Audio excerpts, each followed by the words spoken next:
नमस्कार, मैं चितरंजन कुमार और आप देख रहे हैं सीटीओ न्यूज़। देखिए, औरंगाबाद में भारतीय किसान संघ के द्वारा एक दिवसीय महाधरना का आयोजन किया जा रहा है। इसमें किसान जो है वह 9 सूत्री मांग को लेकर के धरना दे रहे हैं।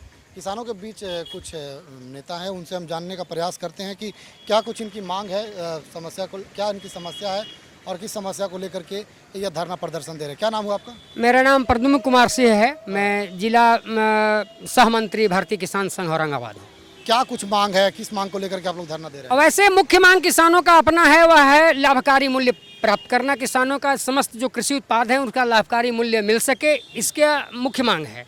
परंतु आज का यह एक दिवसीय महाधरना संपूर्ण देश भर में सभी जिला मुख्यालयों पर आज ही के दिन यह केंद्र द्वारा एक प्रायोजित कार्यक्रम है कि आज के दिन अपना कार्यक्रम रखना है और उसी क्रम में हम लोग आज यहाँ एक दिवसीय महाधरना का आयोजन में हम शिरकत कर रहे हैं। आज और क्या मांग है आप लोग? हम अपने 9 सूत्री मांगों को लेकर के आज हम भारतीय किसान संघ का यहाँ महाधरना रखे हैं।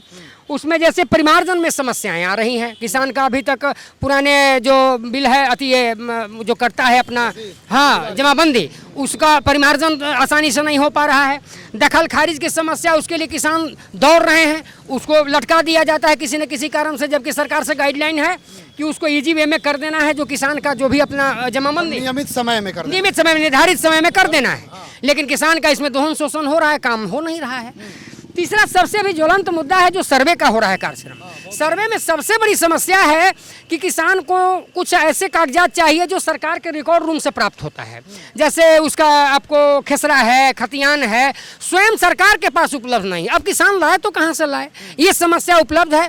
तो किसान को जैसे यदि जमाबंदी के आधार पर उसका जो भूमि का जोत है, यदि उस पर कोई विवाद नहीं, तो ईजी वे में सर्वे का कार्य उसको किसान को कर देना चाहिए। सरकार को इस मुद्दे पर पहुँचना चाहिए। उसके बाद किसान के लिए सबसे बड़ी समस्या भी है कि सरकार भी कहती है और हमारा राष्ट्रीय अधिवेशन भी इस बात को स्वीकार किया था कि हमको जहर नहीं जैविक चाहिए, हम जैविक खेती करें। लेकिन चूंकि सर अब जैविक खेती में सबसे बड़ी समस्या है कि खेतों का एकत्रीकरण ना होना, चकबंदी का ना होना। चूंकि मन से जब खाद देना पड़ता है तो उसमें लेबर प्रॉब्लम है, और जैविक खाद को हमको टन से पहुंचाना पड़ता है निर्धारित समय पर, तो हम पहुंचा नहीं पाते हैं। ऐसी समस्या में जब तक चकबंदी का कार्य सफल नहीं होगा तो किसान जैविक खेती को नहीं कर पाएंगे। यानी चकबंदी की मांग, चकबंदी की नितांत आवश्यकता है। हाँ। अच्छा, इसके बाद सबसे बड़ी काम हम किसान का देखते हैं कि सरकार भी सब जगह लाखों करोड़ों के होल्डिंग पोस्टर लगा के बताती है कि बूंद बूंद जल बचाना है।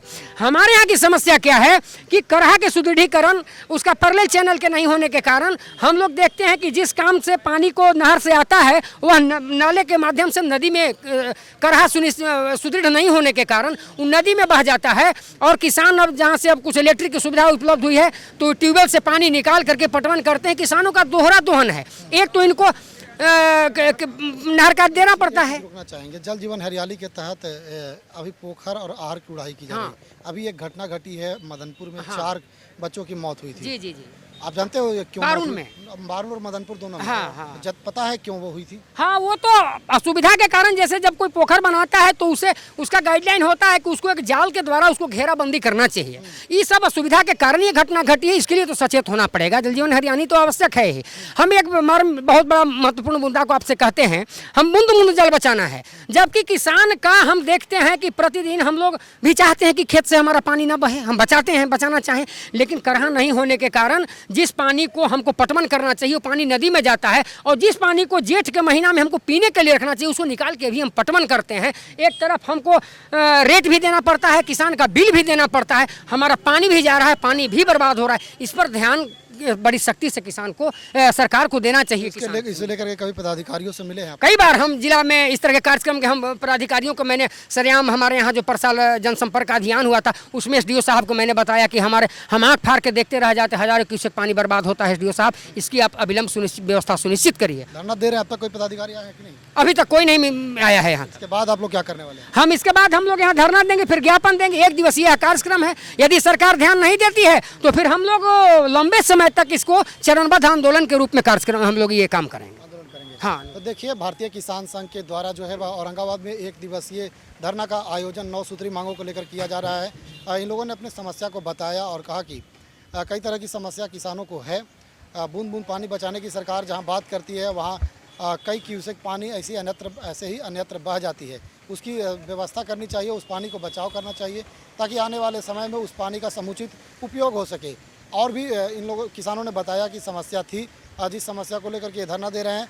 अगर धरना के बाद भी अगर पदाधिकारी और सरकार इस मुद्दे को लेकर के नहीं सुनती है, नहीं सचेत होती है, तो इन लोगों ने कहा कि चरणबद्ध तरीके से यह धरना प्रदर्शन और भी आगे अनवरत जारी रहेगा और सरकार को जगाने की कार्य की जाएगी। मिलते हैं अगली खबर के साथ, तब तक के लिए धन्यवाद।